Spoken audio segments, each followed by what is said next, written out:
মুফতি জসিমউদ্দিন রহমানী হাফিজাহুল্লাহ 11 বছর জেলখানা থেকে নিরপরাধ মানুষ 11 বছর পরে গতকাল কারা মুক্তি পেয়েছে। 11টা বছর। তার অপরাধ কি আপনারা অনেকেই জানেন না। আপনাদেরকে শুধু স্মরণ করে দেওয়ার জন্য বলছি। দেখুন, কিছুদিন আগেও যারা অনেক প্রভাব, অনেক দাপট, অনেক ক্ষমতা দেখিয়ে আলেমদেরকে বেইজ্জত করেছে, লাঞ্ছিত করেছে, অপমানিত করেছে, আছে না নাই? কথা বলেন না, আছে না নাই?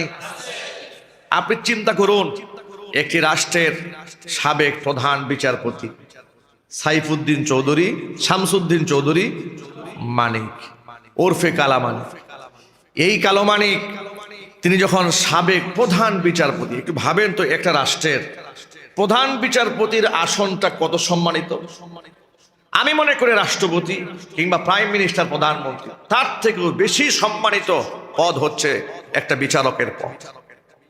কথা বলেন ঠিক না?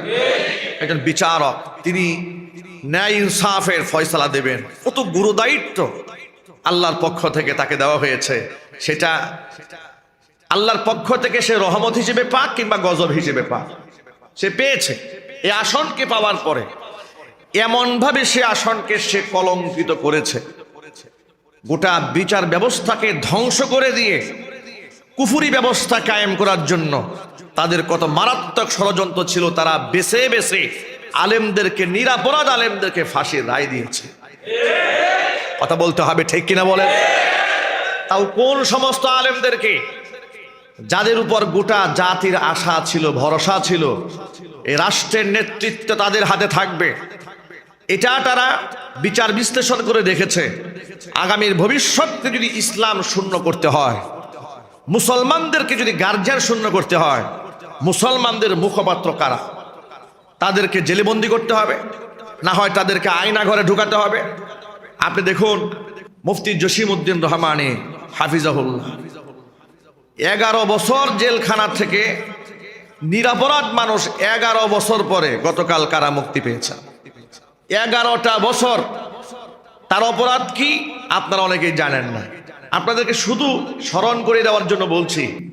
নিশ্চয়ই রাজীব হত্যাকাণ্ডের কথা আপনাদের মনে আছে। এটা আপনাদের ভুলে যাওয়ার তো কথা নয়। এই জন্য ভুলে যাবেন না, কারণ এই কুলাঙ্গারকে জাতীয় সংসদে দাঁড়িয়ে স্বৈরাচারী শাসক বলেছিল সে হচ্ছে দ্বিতীয় মুক্তিযুদ্ধের প্রথম শহীদ। নাউজুবিল্লাহ, তো আসতে বললেন। তাকে শহীদের মর্যাদা দিয়েছিল জাতীয় সংসদে দাঁড়িয়ে। কোন ব্যক্তি? সে রাজীব, যেই ব্যক্তি নবী করিম সাল্লাল্লাহু আলাইহি ওয়াসাল্লামকে লুচ্চা বলে গালি দিয়েছিল। এমন কি মা আয়েশা রাদিয়াল্লাহু তাআলা আনহার ব্যাপারে কলাম লিখেছিল, ব্লগে লিখেছিল। ব্লগার সে মা আয়েশা রাদিয়াল্লাহু তাআলা আনহা 7 বছর বয়সে নবী করিম সাল্লাল্লাহু আলাইহি ওয়াসাল্লাম বিবাহ করেছেন। সে হচ্ছে শিশুকে ধর্ষণ করেছে। এই ধরনের উক্তি যখন সে বলেছে, মুসলিমদের হৃদয় ক্ষত বিক্ষত হয়েছে। একদল তরুণ যুবক তাকে জয় বাংলা করে ছেড়ে দিয়েছে, ঠিক কিনা বল? এখন যখন রাজীব, এই নিকৃষ্ট ইসলামের দুশ্মন, রাসূলের দুশ্মনকে হত্যা করা হলো, এদেশের যুবকরা হত্যা করলো কেন? শাতিমুর রাসূল, সে ছিল মুহাম্মদ সাল্লাল্লাহু আলাইহি ওয়াসাল্লামকে গালমন্দকারী। আর এই ব্যাপারে পৃথিবীর সমস্ত ফুকাহা, সমস্ত ওলামারা একমত, আল্লাহর নবীকে যদি কেউ গালমন্দ করে তাহলে তার কতল ওয়াজিব। আল্লাহু আকবার। তার কতল কি? ওয়াজিব। কোন মুসলমান যদি নিজেকে মুসলমান দাবি করে, তাহলে আল্লাহর নবীকে গালি দিলে তাহলে তার মেন্টির এমন থাকতে হবে, তার মানসিকতা এমন থাকতে হবে যে অবশ্যই এই ব্যক্তির মৃত্যুদণ্ড হতে হবে, ঠিক কিনা জোরে বলেন? যদিও এ ধরনের বহুত কুলাঙ্গারের জন্ম বাংলাদেশে হয়েছে, কিন্তু এদের কাউকে মৃত্যুদণ্ড দেওয়া হয় নাই। যার দরুন কিছু তরুণ প্রজন্মের ইসলাম প্রেমিক লোকেরা এদেরকে দুনিয়া থেকে বিদায় করে দিয়েছে।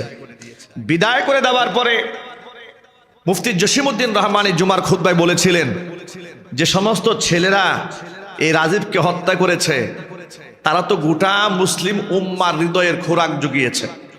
তাদেরকে সন্ত্রাস কিংবা জঙ্গি ট্যাগ না লাগিয়ে এই যুবকদেরকে জাতীয় বীর আখ্যা দেওয়া হোক।